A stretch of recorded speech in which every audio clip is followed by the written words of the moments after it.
36 talks about geometric sequence, and for geometric sequence, even though they're giving us P, Q, R, and S, we can take them as the first term. So first term we'll call it A. The second term will be a term which is having a factor of R, and then the next one is AR squared, and then finally AR cubed.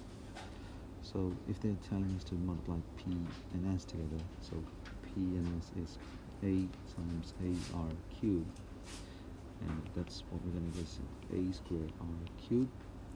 And if we are going to multiply Q and R, we're going to get AR times AR squared, because this is P, Q, R, S. And we are still getting A squared R cubed, so therefore number 1 is correct. But if you're going to add them, so P A plus AR cubed, and they're telling us that it's equivalent to AR plus AR squared.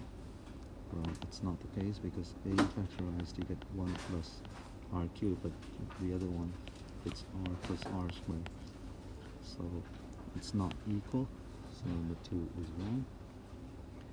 And for geometric sequence, it can be a converging series or a diverging series. It means that it can become bigger and bigger, or it can become smaller and smaller. So it's not a must that P must be smaller than Q. P can be bigger than Q as well. So therefore number 3 is also wrong. So therefore answer is A.